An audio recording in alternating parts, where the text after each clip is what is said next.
fall.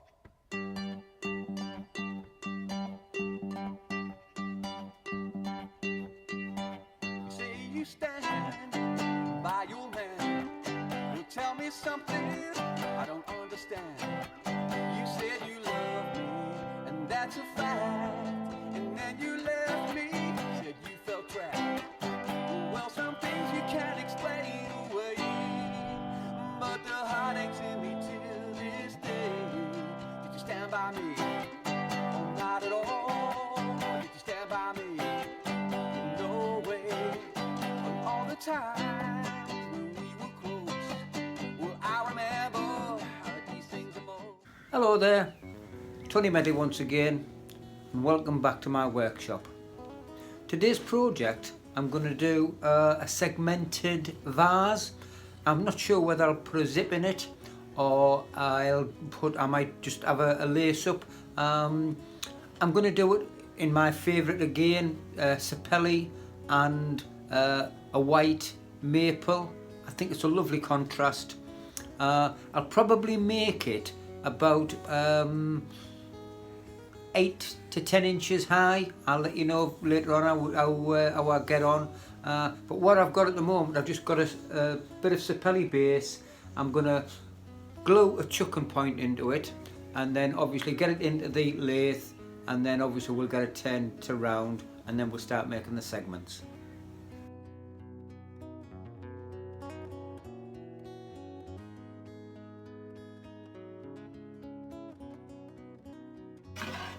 I'm sorry if you think I'm repeating myself, but this process is so important that when you're going to cut segments, that you put a straight line down the thin edge and a wiggly line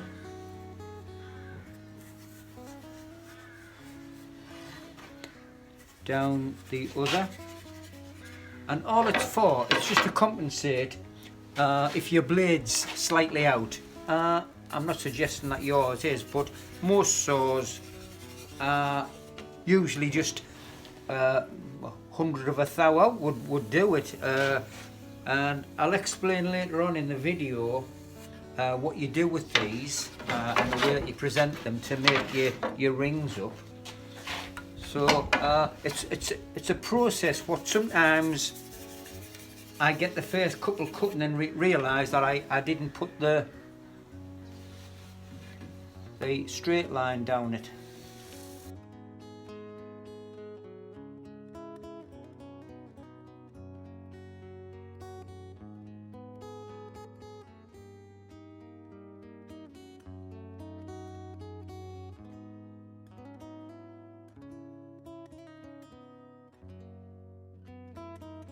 What I forgot to mention was that we're going to do a 10 segment ring. So obviously we need 10 pieces of segment, so we've got 5 with the marks on that side and 5 with the marks on the back. So if you do 20 of each one, and then you've got enough to make 2 rings, and then it works out just at the right time. When we sanding these down, I have to keep mentioning this, whatever you do, it doesn't, that's the correct angle. So you've got to just do that side and just take the fuzzies off. Sometimes you get them on the ends there, but do not take it off from there, because that's the exact angle that we're working to.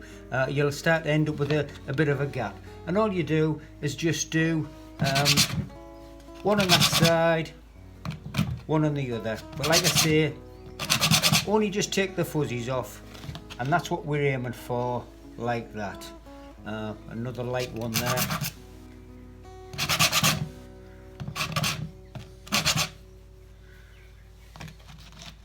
The wavy lines are always on the top. Once you've sanded all the fuzzies off and you get them into a clamp, that is what you will end up with. And as you can see, the joints are absolutely fantastic. On the inside, don't know whether you can see that, you've got the one with the line, one without the line, and obviously this one, the white one, the light coloured one, will have the one on the outside and that one won't.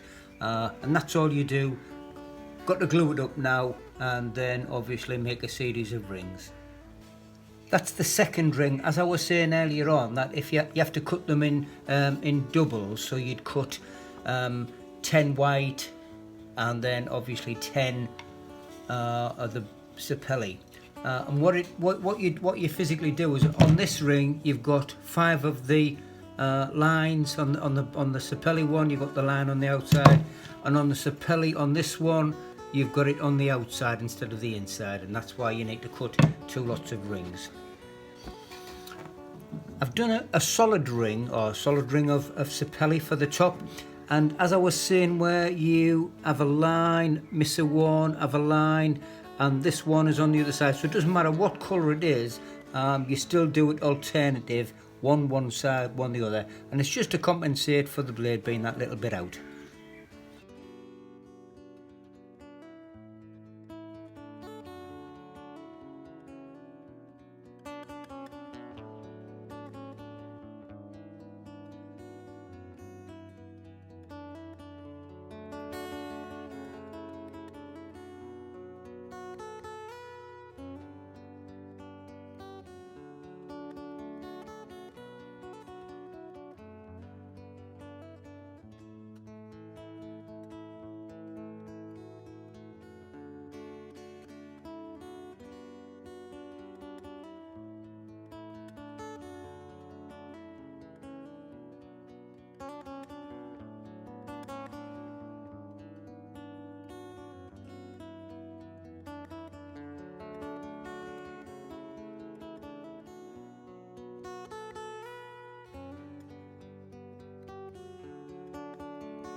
Well, I must apologise, I didn't turn the camera on when I've glued it together. So all I've done, as you've seen in the video, I turned that to round, hollowed out inside and smoothed off with a scraper, because obviously it's a little bit, I find it a little bit safer than going right the full length with a scraper. Glued it together, and now I'm going to just take that down. What I'm also going to do is just put a little bit of wood on it, just to bring the tailstock up and make it just that little bit more secure while I smooth this off or straighten it off.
Well, I've got it all polished up, and all I'm going to do now is obviously mark it out ready for the lace up.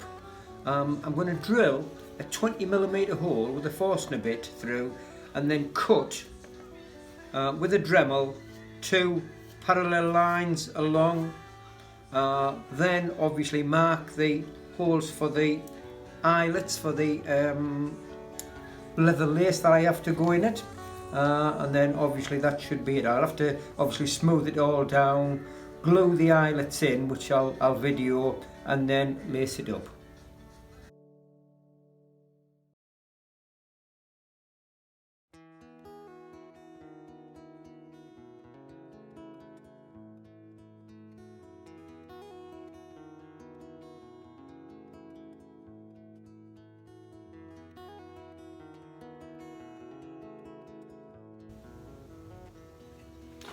Well, I do apologise, I forgot to turn the video camera on when I made the cut, but all I've done, I've drilled a 20mm hole with the Forstner bit, put some tape onto it, the masking tape, and then put these eyelets in exactly vertical in a space of 15mm in between them. So marked it out, cut it out, drilled them. Now it's just ready for the laces now. I've managed to put finish the bottom off, put the logo in, everything's going fine. I'll come back to you when I've got the laces in. Another one done, and I must say I'm very impressed with this one, absolutely superb.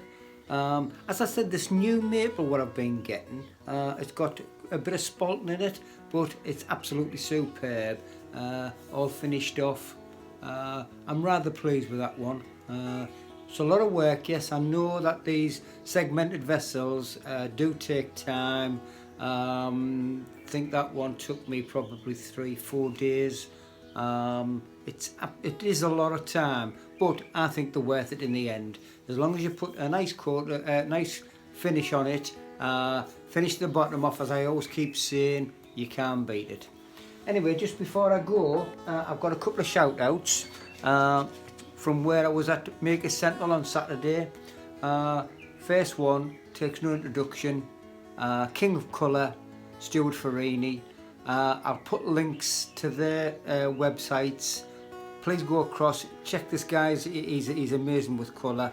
I'm sure you've already been on there, but check it out and subscribe to the guy. He's absolutely a top class guy. Wayne the Woodturner, some marvellous work that he's turning out lately. Very nice chap indeed. If you pop across his website, subscribe, I'm sure you won't be disappointed. This guy, last but definitely not least, the King of Woodturners, Mike Walt. I'm sure you all subscribe to this guy, but I'll put a link just in case there is somebody who isn't, but he doesn't, I'm sure he doesn't need no introduction. Anyway, hope you liked that video. If you did, please give me the thumbs up. Please share on your social media, or if you haven't already, please subscribe. I guarantee it doesn't cost you a penny. Anyway, thanks for watching, and I'll catch up with you soon on the next video. Bye for now. Bye.